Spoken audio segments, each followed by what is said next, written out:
You feel it, don't you? That tension.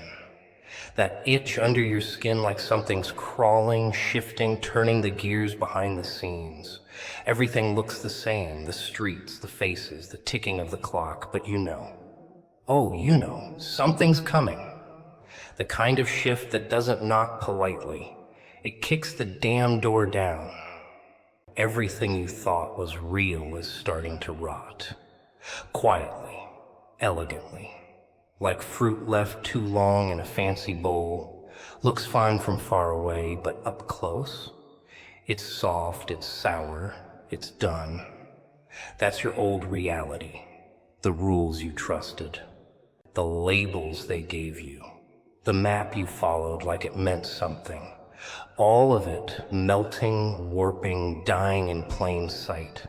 And people, they're still pretending it makes sense. Still acting like the structure isn't caving in right beneath their feet. It's adorable, really. See, nobody tells you when the old world ends. No sirens, no headlines, no big announcement saying, "Hey, everything's fake now." No, it just starts with little cracks, subtle things. People stop making eye contact. The news starts to sound like satire. Your own thoughts feel like strangers living in your head. You try to play the same game, follow the same script, but the pieces don't fit anymore. The board flipped while you were blinking, and yet everyone's still clinging to it, to the lie, holding on to dead routines like they're life rafts. Wake up, scroll, smile, nod, repeat. Anything to avoid admitting that the ground has shifted, that the whole machine is running on fumes and recycled illusions. They want comfort. They want certainty. But comfort doesn't live here anymore. Certainty packed its bags and ran screaming into the night. All that's left is the shift. That beautiful, terrible shift, where you start to see through the nonsense. You notice the cracks in the conversations, the silence behind the small talk. You realize that the system isn't broken, it was built this way. Built to keep you numb, busy, distracted. They taught you to fear chaos, but what they never told you is, chaos is honest. It doesn't pretend. And now, the old stuff, the job titles, the social rules, the boxes they tried to stuff you into, it's all falling apart. Can't hold its shape, can't hold you. You're too big now, too aware. You've tasted the edges of the lie and it burns going down. That's why it's so uncomfortable lately. Not because things are falling apart, but because you're not falling with them. You can't unknow what you've seen. You can't go back to playing dumb. You tried. Oh, you tried. Smiling through the cracks, nodding while your gut screamed. But the shift doesn't ask. It doesn't wait. It drags the truth out of you, kicks your comfort in the teeth, and says, "Now what?" So here you are, no guidebook, no applause, just this unsettling sense that something big is changing, and if you don't move with it, you'll get buried under it. The funny part? Most people think they're still safe, still in control, still in charge of their carefully curated lives. But you feel it. That electricity in the bones, that quiet voice that won't shut up. You know it now. The old world isn't asleep. It's dead. And pretending it's still alive is the fastest way to suffocate. Everything that used to hold you together is rusting, fading, peeling off like paint in a storm. The center cannot hold. The mask is slipping. The structure is groaning. And in that crumbling silence, in that twisted little pause between collapse and creation, there's a window, a sliver of truth. A door you didn't know was always locked, clicking open. No map, no rules, just instinct, just choice, just the raw, terrifying freedom of realizing that if nothing is real anymore, maybe, just maybe, you get to decide. Comfort zones, cute little cages dressed up like safety nets, cushioned walls, soft routines, the illusion of control. They pat you on the back and say, "Stay here where it's warm, you're doing great." Meanwhile, your soul is screaming in a language nobody taught you how to understand. You ever notice how nothing really grows in comfort? Just dust. Repetition. A slow kind of death that wears a smile and smells like. They sell you this fantasy. Find stability. Find peace. Find normal. But normal is just a word for a loop. A spinning wheel in a cage that's just big enough for you not to panic. And the best part? You built the cage yourself. Piece by piece. Job by job. Excuse by excuse. Every time you said, "Now's not the time," or "What if I fail?" you were hammering another nail into your own damn prison. They don't want you to move. No. Movement threatens the system. Movement rattles the walls. You start moving, asking questions, breaking patterns. Suddenly you're the problem. Why are you so difficult? Why can't you just be happy? Happy. In a padded cell of sameness? Please. That's not happiness, that's sedation. And now here we are. The shift has started. You feel it. Your skin knows. Your dreams are getting louder, your patience is getting thinner, and that thing you used to call your routine, it's starting to taste like cardboard. That's how it begins. Not with lightning, not with fire, just a quiet little itch that turns into a burn you can't ignore. But leaving the comfort zone, that's not a walk in the park. That's war. With yourself, with your story, with every version of you that made peace with the cage. There's fear, real fear. The kind that keeps you up at night whispering, "What if I'm not enough out there?" But here's the trick. They want you to believe that. They need you to doubt yourself. Because a person who stops fearing failure is a person they can't manage anymore. The comfort zone doesn't love you.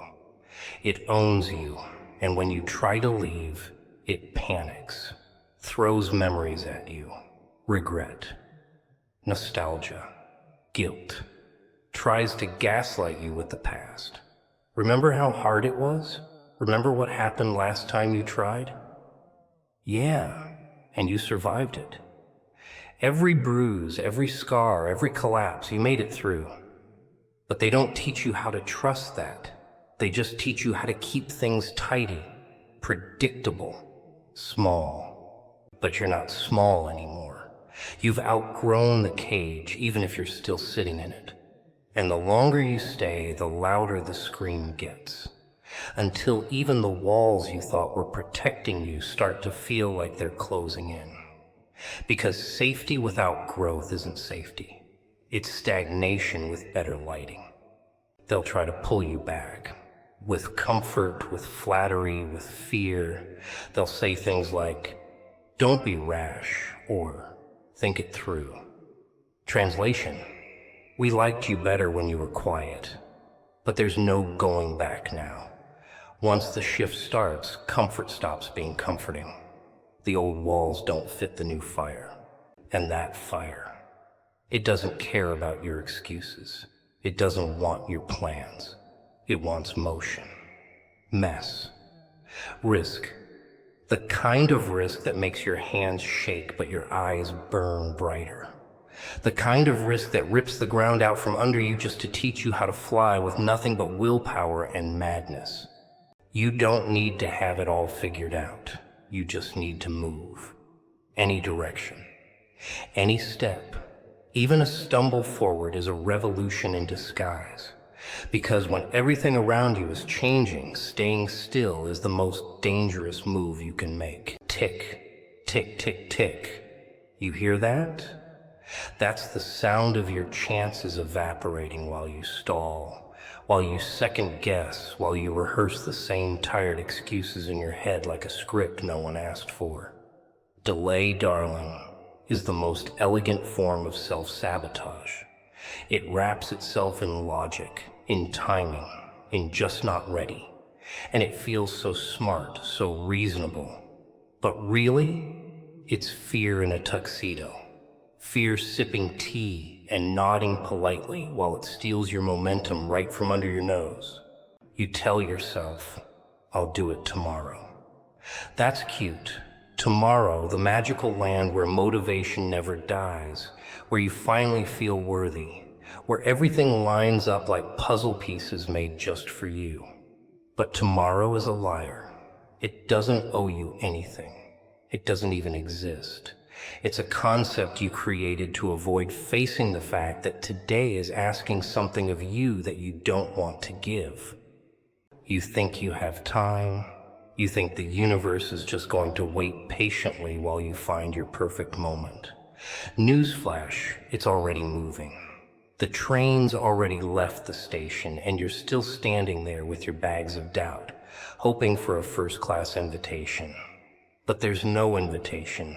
There's a door, and it's wide open. You either jump or get left behind wondering what could have been. They taught you to wait. Be patient. Be calculated. Don't make a scene. But where has that gotten you? Same circle, same cage, same damn ceiling. Every time you paused to think it through, someone else made the move. Every time you waited for the sign, someone else became the sign.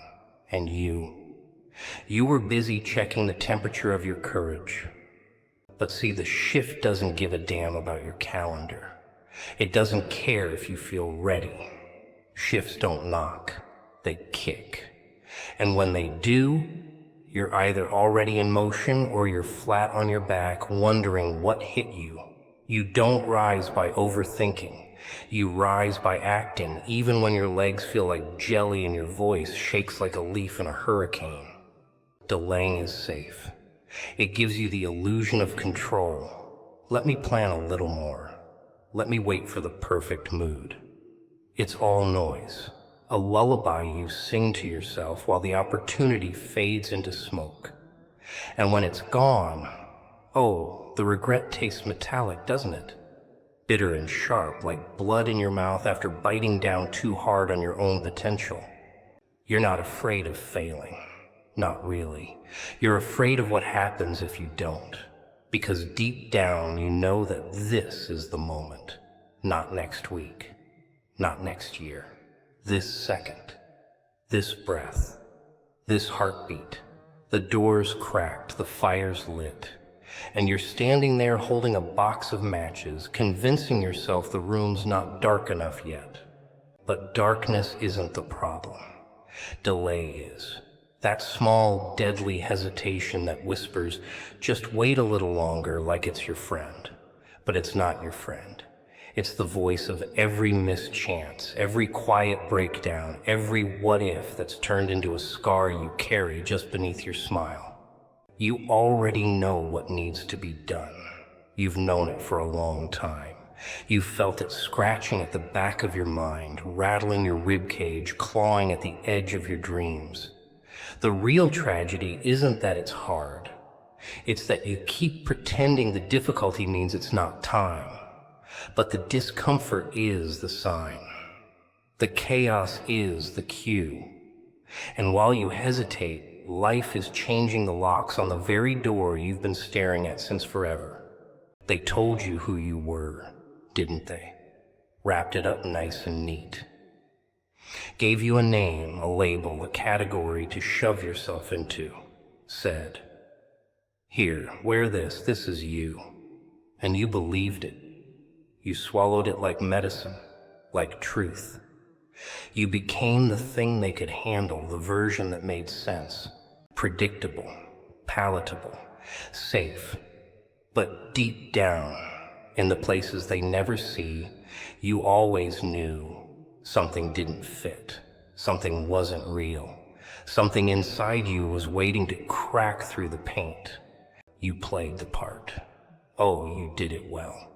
You nodded in the right moments. You kept the edges of your rage tucked under your smile. You became the mask so perfectly that sometimes you forgot it was a mask. But masks get heavy, especially when the world shifts and suddenly the stage is on fire. The act starts to melt, and you're left standing there, blinking in the smoke, realizing that the character they built for you can't survive in what's coming next. You're not that person anymore. Maybe you never were. Maybe you were just playing along so you didn't scare anyone. Because, let's face it, they don't really want you to evolve. Evolution is messy, uncomfortable. It breaks things, changes the script. And people, oh, they hate when you change the script. It makes them nervous, makes them look at their own reflection a little too long. So they tell you to stay the same. Be consistent. Be loyal. Be small. But here's the twist. You don't owe anyone the version of you that kept them comfortable. That version was built on survival, on coping, on what you had to be, not what you could be. That version kept you alive, sure. But this shift, it's not about survival. It's about arrival. The real you, the raw you, the one who isn't interested in playing a part anymore. That version's not here to entertain. It's here to be. And identity. It's not fixed. It's fluid. It bends, it breaks, it rebuilds. Who you were yesterday doesn't get to chain you to the floor. You're not a statue. You're a storm in human form. The labels they slapped on your chest, they're peeling off. The roles they boxed you into, they're burning at the edges. And the more they try to remind you who you used to be, the more you realize how far you've already drifted. This shift isn't just external, it's internal. It's in the way your thoughts are rebelling, in the way your heart's no longer nodding along to someone else's rhythm. The old version of you was built for a world that no longer exists, and you feel it, don't you? That tension in your bones, that pressure in your chest, that's your real self clawing through the surface, screaming for air. People will tell you to be realistic, to be the old you. They knew, the safe bet. But what they really mean is, be who we can predict, be the one we can control. But you're done shrinking, done editing yourself for applause. You don't need to be understandable to be valid. You don't need to be liked to be real. Let them call it a phase. Let them say you've changed like it's a crime. Because what's happening now, it's not a phase, it's a fracture. And through that fracture, the truth leaks out. The truth that you're not a fixed point in someone else's story. You're not a character in their comfort zone. You're not bound by the lines they gave you to read. The moment you stop pretending, the moment you stop answering to the name they gave your silence, that's the moment the old you dies. And what comes next doesn't need a name. It doesn't need permission. It just needs space to exist, to scream, to tear through the old reality with blood on its hands and a grin and, chaos. The word alone makes people squirm. They clutch their routines tighter, sip their coffee a little slower, pretend they've got it all together while the walls are dripping. The sky is cracking, and the ground's humming like it knows something they don't. Funny, isn't it? How they fear the very thing that tells the truth. Chaos doesn't wear a mask. It doesn't lie. It doesn't whisper sweet little nothings in your ear to keep you calm. No, it screams. It shatters. And in that mess, in that glorious, uncontrollable explosion, it tells you exactly what's real and what's been fake this whole time. They taught you that chaos was the villain, the monster under the bed, the shadow in the alley. But here's the twist. They're terrified of it because it unmasks them. Their structures, their order, their fragile little illusions that everything's fine if you just follow the rules and don't ask too many questions. But chaos doesn't care about their rules. It doesn't ask permission. It walks in like a wrecking ball and says, let's see what survives without the script. You know what survives, not the polished, not the pretty, not the one who rehearsed every line.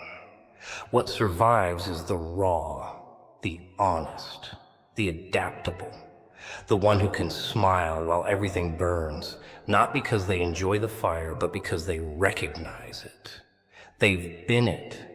They are chaos in skin, dressed up as calm, waiting for the moment to throw the table instead of flipping the board.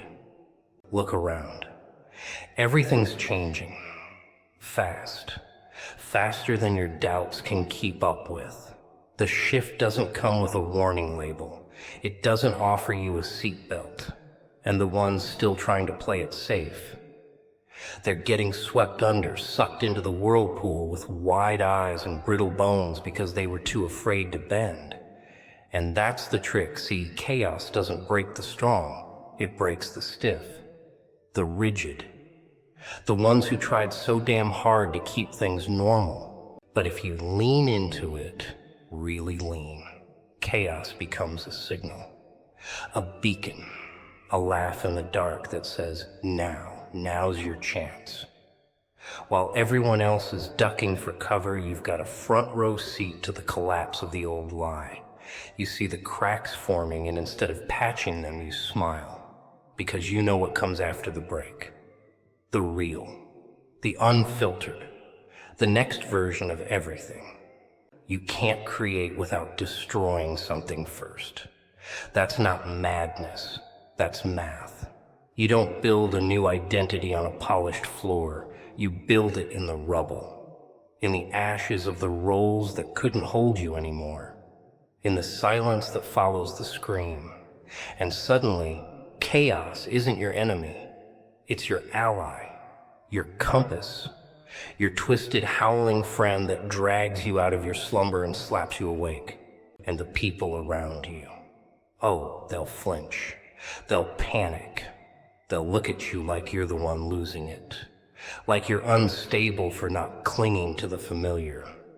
But what they don't see, what they refuse to see, is that you've never been clearer, never been sharper. Chaos peeled away the illusions, and now everything's in high definition. The lies, the games, the false safety, they glow under the spotlight of disorder. Because in chaos, there's no place to hide, no script to follow, no mask thick enough to survive the heat. Just you and the storm and the choice to either freeze or dance in it. Let the thunder be your rhythm. Let the debris be your paint. Let the collapse be your canvas. Because the ones who rise from the wreckage aren't the ones who ran. They're the ones who dared to laugh while everything came undone.